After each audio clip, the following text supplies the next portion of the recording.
السلام عليكم ورحمة الله وبركاته. دي المحاضرة الثانية مع أصدقائي الأعزاء من محبي اللغة الفرنسية خاصة في مجال القانون، باختلاف طبعا فروع القانون. وزي ما ذكرت أنا في المحاضرة الماضية إن كل تركيزنا مش بس إن أنت بتدي محاضرة حتى ولو باللغة الفرنسية، إنما إحنا بنجتهد في تقريب اللغة الفرنسية من اللغة العربية على النحو اللي يحقق للمستمع أو المشاهد أكثر من فايدة. أولاً هي بتعطي ثقافة قانونية فرنسية في المقام الأول، والمقام الثاني إن هي بتدرب الباحث أو الدارس على إنه يقوم بالترجمة، لأني أنا زي ما كان حصل بالمحاضرة الماضية اديت المحاضرة باللغة الفرنسية وباللغة العربية في ذات الوقت، ومن ناحية ثانية زي ما ذكرت إن هي بتحقق مش بس الثقافة إنما النطق، نعرف إزاي النطق خاصة في مجال القانون بالذات، لأن ديت ما هياش جنرال زي ما بيقول. أنا أفضل إن أنا أبدأ المحاضرة باللغة العربية ونترجم على الفور إلى اللغة الفرنسية. في المحاضرة الماضية كان حوارنا طبعا موضوعنا من منظور عام هو القانون الدستوري، وعلى وجه الخصوص مبدأ فصل السلطات، وتناولنا بالمحاضرة الماضية مبدأ فصل السلطات والتقسيم الأفقي والتقسيم الرأسي، وتناولنا كذلك البعد التاريخي لمبدأ فصل السلطات. وفي المحاضرة دي هنكمل بعد كده خطوة خطوة مع بعض، ولكن هنتناول ما ذكرناه بالمحاضرة الماضية تفصيلا بإذن الله. Je suis très content de rencontrer avec tous les amateurs de la langue française, notamment dans le domaine de droit. À la mémoire, on a traité le droit constitutionnel en général, mais notre sujet, précisément le principe de la séparation de pouvoir, c'est un principe ayant valeur constitutionnelle. J'ai traité ce sujet dernièrement en d'abord la démocratie. La démocratie n'existe si le partage de pouvoir ne réalise pas. C'est très important, ce partage de pouvoir s'appuie sur un principe à valeur constitutionnelle, c'est-à-dire la séparation de pouvoir. On a traité le principe de séparation de pouvoir à travers la théorie moderne, pas de classique. La théorie classique décrite par le philosophe anglais John Locke et d'autres philosophes français Montesquieu. Mais la théorie moderne ne remet pas en cause la théorie classique de la séparation de pouvoir, mais la prolonge. La théorie moderne de la séparation de pouvoir, on appelle la division de pouvoir dans l'État. Il y a plusieurs manières de la division des pouvoirs dans l'État, mais on peut préciser deux modalités principales pour la division de pouvoir dans l'État, la division horizontale de pouvoir et d'autres verticales. On a traité ce sujet, la division horizontale de pouvoir. La division horizontale de pouvoir signifie que le pouvoir va être réparti entre différents organes existants au niveau central de l'État. وذكرنا أن التقسيم الأفقي للسلطة داخل الدولة بيتم بمعنى أنه بتتوزع السلطة بين أعضاء مختلفين على مستوى مركز الدولة. Au niveau le central de l'État, au niveau central de l'État, c'est-à-dire entre le Parlement et le gouvernement, بين الحكومة وبين البرلمان. Autrement dit, entre le pouvoir législatif et le pouvoir exécutif, et entre ces deux pouvoirs et d'autres pouvoirs principal, c'est-à-dire le pouvoir juridictionnel, c'est très important.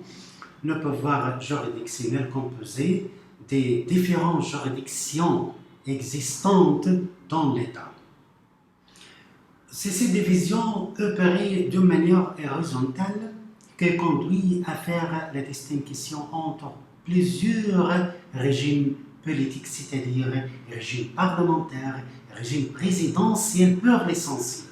ده بالنسبه للتقسيم الافقي اللي تحدثنا فيه، التقسيم الافقي للسلطه داخل الدوله، وقلنا انه بيتوزع بين اعضاء مختلفين موجودين على مستوى مركز الدوله بين البرلمان لو بارلمون والحكومه. اوتروميدي بعباره اخرى بين السلطه التشريعيه والسلطه التنفيذيه entre le pouvoir législatif et le pouvoir exécutif et entre ces deux pouvoirs وبين كلتا السلطتين et le pouvoir juridictionnel السلطة القضائية بما تتضمن أو بما تتكون من هيئات قضائية مختلفة. وذكرنا في النهاية أن هذا التقسيم الأفقي ينتهي بنا إلى التمييز بين العديد من النظم السياسية، النظام البرلماني والنظام الرئاسي. C'est cette division opérée d'une manière horizontale qui conduit à faire la distinction entre plusieurs régimes politiques, entre parenthèses, le régime parlementaire et le régime présidentiel pur l'essentiel. يأتي الحديث عن التقسيم الآخر وهو التقسيم الرأسي. La division verticale de pouvoir va concerner la répartition de pouvoir entre l'État central et les différentes collectivités qui le composent. بالنسبة للتقسيم الرأسي، قلنا لا التقسيم الأفقي قلنا إنه الرأسي la division verticale de pouvoir va concerner la répartition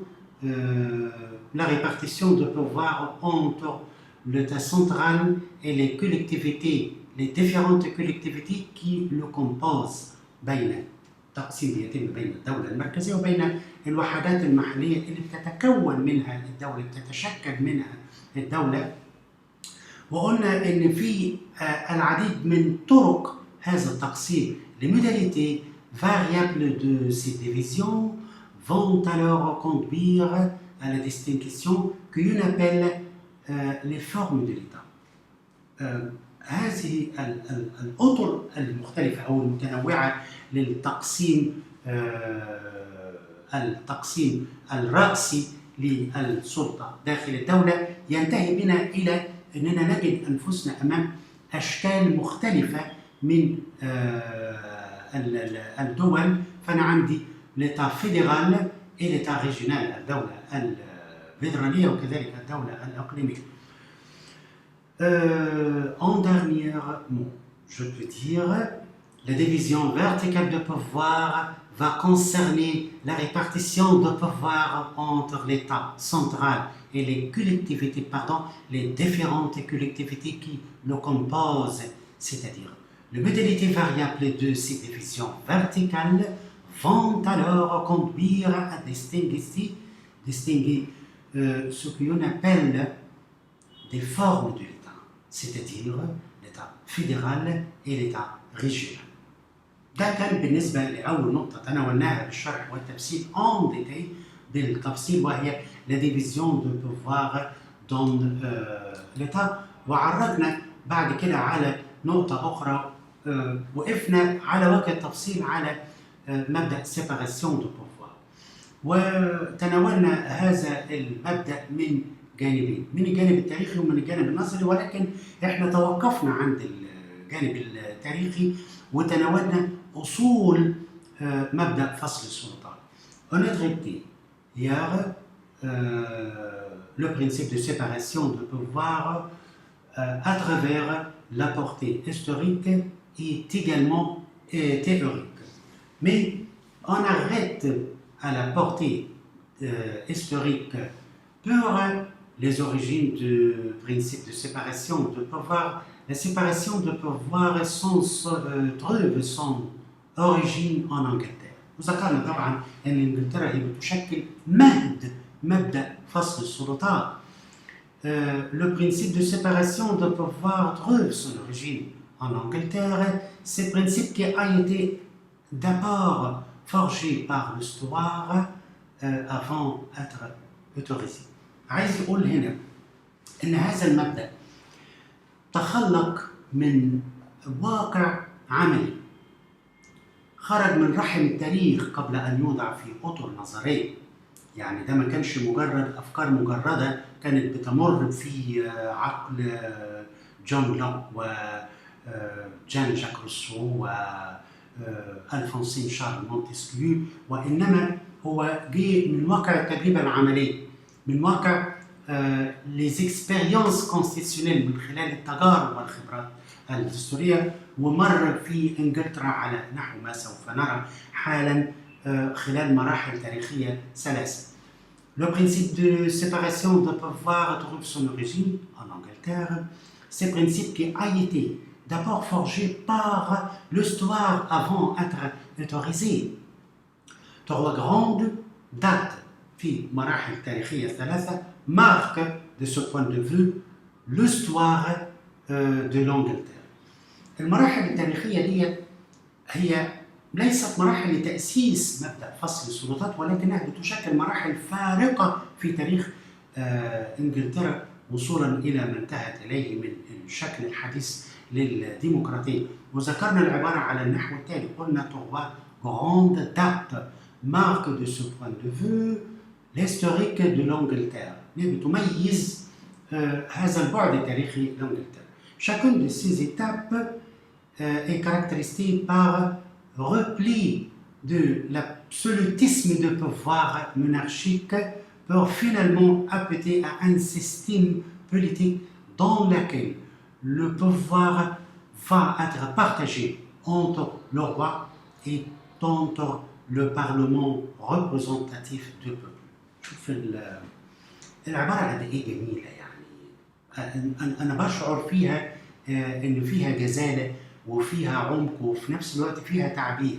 يعني هنقرأ العبارة دي مرة أخرى مع بعض. Chacune de ces étapes est caractéristique par un repli de l'absolutisme de pouvoir monarchique. بقول إن كل مرحلة من هذه المراحل الثلاثة بتشكل تراجع عن السلطة المطلقة أو عن الطابع المطلق للسلطة الملكية. السلطة الملكية في الطابع المطلق لها بتبتدي تتخلى رويدا مع مرور الوقت ومع التطورات السياسية في إنجلترا عن الطابع المطلق، الطابع الصارم.